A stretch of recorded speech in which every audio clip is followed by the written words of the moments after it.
2,500 years ago, a prince who had everything, wealth, power, pleasure, walked away from it all, not because luxury had failed him, not because he sought adventure elsewhere. He left because he saw what awaits every being without exception: aging, illness, death. He left to solve the problem of death itself. What he discovered after 6 years of relentless seeking is now called the Four Noble Truths.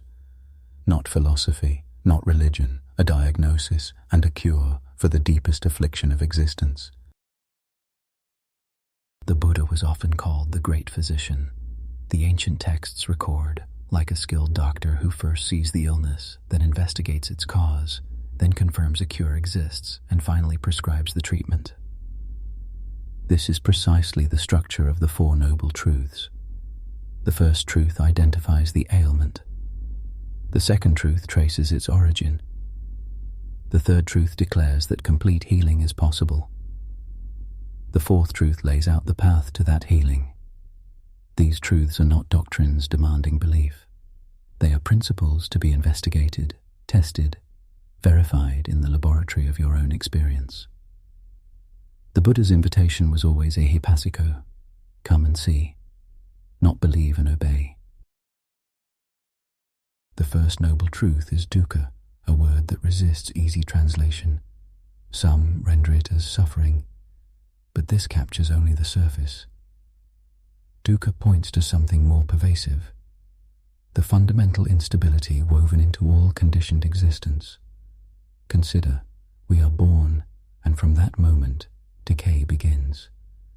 We age, the body weakens, the senses dim, what was effortless becomes labored. We fall ill, the flesh rebels against itself, and we die. Every being we love will be taken from us, or we from them. This is not pessimism. This is the texture of conditioned existence. The Buddha spoke of 8 dimensions of dukkha: the suffering of birth, of aging, of illness, of death, the anguish of separation from what we cherish, the pain of encountering what we despise, the frustration of desires unfulfilled, and most subtle of all, the very aggregates that constitute our experience are themselves dukkha. Why is this so? Because all conditioned things are impermanent. What arises through causes and conditions must pass when those causes exhaust. Joy scatters when its conditions fade. Sorrow too disperses. Nothing remains fixed. Nothing can be held. This is not a declaration of despair. It is clarity. A physician who refuses to name the illness cannot treat it. The Buddha's courage was to look directly at what most beings spend their lives evading, and having named the condition clearly, a question naturally arises: what is its cause? The second noble truth is samudaya, the arising, the origin of dukkha. The Buddha did not point to external circumstance. He did not blame the world for its imperfection. He pointed inward to tanha, craving, thirst, the desperate grasping of the mind. Tanha is not mere desire. The Buddha did not condemn hunger when hungry, rest when weary. These arise naturally. Tanha is different. It is the compulsive reaching that whispers, I must have this to be complete. I must escape that to find peace. 3 forms of craving were identified. Kama tanha, craving for sensory pleasure, the endless pursuit of experiences that will finally satisfy.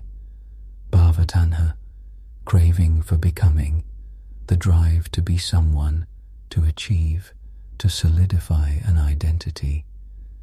Vibhava tanha, craving for non-existence, the wish to escape, to disappear, to not feel. Observe how comprehensive this is. Whether we chase pleasure, construct identity, or seek oblivion, it is the same thirst manifesting in different directions. The ancient texts describe craving's nature as accumulation, as clinging, as the binding force that perpetuates the cycle. Craving leads to clinging. Clinging sustains the process of becoming, and so the wheel turns. The intricate mechanism by which this unfolds, the 12 links of dependent origination, is a teaching unto itself, one we will explore in depth elsewhere. For now, recognize this. Dukkha is not arbitrary. It has a cause, and a cause that is understood is a cause that can be addressed.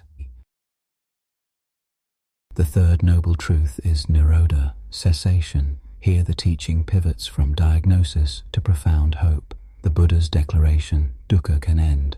Complete liberation is possible. This is not distant promise. This is attainable reality. This cessation is called nibbana, often rendered as nirvana. The word means blowing out, extinguishing. What is extinguished? The fires of craving, aversion, and delusion that have burned through countless lifetimes. The ancient texts describe nibbana with great care, using negative language, cessation, release, the unconditioned. Why negative? Because any positive description would be grasped by the mind and turned into another object of craving. The scriptures speak of nibbana's characteristics: departure from entanglement, profound stillness, the unconditioned, the deathless, not a place to go, not a thing to acquire, the complete ending of the process that generates dukkha. Here we must speak carefully. Nibbana is not a realm where something continues in another form, nor is it mere annihilation, the nihilistic void. The Buddha refused both positions. When asked whether the liberated one exists after death, does not exist, both or neither, he remained silent. These categories cannot contain what lies beyond all conditioned categories.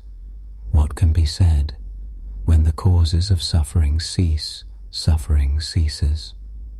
When craving ends, the fuel is removed and the fire goes out. What remains cannot be captured in words, only realized through the path. The nature of nibbana is profound and subtle, a teaching we will explore more deeply in time. For now, know this: the third truth is not abstract philosophy. It is the testimony of those who have walked the path to its end. The fourth noble truth is magga, the path. The Buddha did not merely point to liberation, he mapped the way.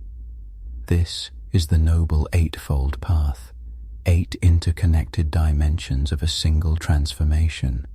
Not indulgence, not asceticism, not existence, not non-existence. The middle way transcends these dualities, a path we will explore more deeply in future teachings. The 8 factors are traditionally gathered into 3 trainings: sila, ethical conduct; right speech; right action; right livelihood. This is not mere morality for its own sake. Ethical conduct uproots the habitual patterns that bind the mind to the desire realm. Without this foundation, the mind remains too turbulent for the deeper work.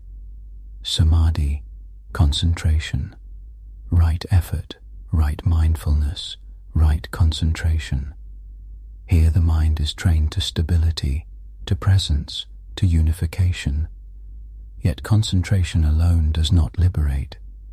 The Buddha's own teachers, Alara Kalama and Uddaka Ramaputta, had attained the highest formless absorptions.